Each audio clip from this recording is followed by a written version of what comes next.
subject being transforming is important, and the commodity business is important, and in tough times it's also important. So the first question you would ask yourself, why transforming? And basically there are 3 reasons why you need to transform your business. The first one is because it is a question of survival. You do not know how long this crisis will last, and it will last definitely longer than people thought it would last. But it is different from one industry to the other. But if you do not transform, if you do not work on your business, you will not survive, and you will not have a chance to reach the moment when there is some upturn. Why do I say that? That is mainly true for all companies, and especially for commodity businesses like steel or like aluminium or copper. Over the last years you have been living a peak in demand, so what you have done was basically orienting your company to maximizing the output. Even you have accepted, as you know, a lot of productivity decrease or deterioration because of the last marginal ton you were actually producing gave you the last contribution to your overall EBITDA. So your whole organizations, and a lot of them, have been oriented to maximizing the output, and that is really just fatal when you come into a crisis situation as we are as of today. I come back to that point later, because of it is a question of how prices and volumes are popping up. The second one is, it's not enough to survive. If you survive, you come up to the moment where things are getting better, but still you must be able to participate in this getting better. A traditional case for commodity businesses would be the working capital. Would mean that you have to increase by €1 billion the working capital before you could take advantage of this upside. So if you are not able to do that, maybe you survive until that moment, but then you will not participate in the upside.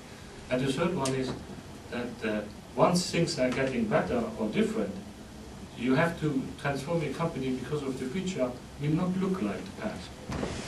In zinc, this peak, the situation of peak we have seen, have only happened in 1914, just before the Second World War.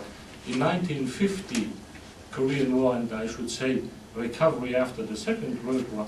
Once in 1990 or 89, after the fall of the Berlin Wall, and now under the pressure of China and the growth of China. But for the rest, it was never in such a situation. So just believing that from that point of view, you would come back to a situation as it was in 2005, 2006, is just ridiculous, because of it will not be the case. It means that you will have to adapt now, transform your business, because of the future will look different.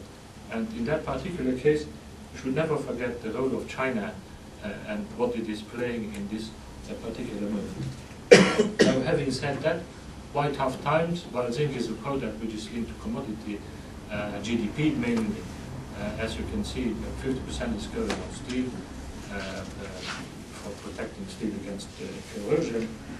It's also a difficult time for zinc because of it is one of the first materials which went down. When I hear people saying that they have been surprised in September 2008 that there was suddenly a crisis, that is pure ridiculous, because when you look at the curves, zinc and copper and all these materials have gone down since 2007. So it was evident that things would go down. But it was also, and that is the problem, it means that the crisis for this type of industry lasts already at least 1 year, if not 1.5 years more than others. And the question that we'll have to give an answer or not, is it first in the crisis, but is it then also first out of the crisis? And there, I think we could maybe see some positive note of it. And then, what is very important also is that you need to recognize tough times, because of the way how prices are set for materials is not the same anymore. When you are in a peak situation, the price of a material is defined by the cost level of the most expensive producer that you still need to supply the demand of the market. So on the cash cost curve, and I have given you some examples for later, it is the worst producer that you still need, and it is his cost level which defines the minimum level of price. But if the demand is going down, then it is not that one, but it is more or less the cheapest, or let's say the one that corresponds to the 50%, the second quartile maybe of producers, their cost position, which will define the minimum of the price. which also means that then for many producers who have had all those plants they wanted to maximize the output, half of their plants cannot operate because they would be in cash drain. And that's the explanation why you see today companies who pretend that they are just running with 50% of their capacity, and that is not because of the real decline in this world is at 50%. It is just that the cost position of their different plants, well, just half of them cannot work without producing a cash drain. And as the economical thinking pressure is becoming much more important in all areas, they just do not operate those plants. So there are many, many reasons why it is important to look at this question.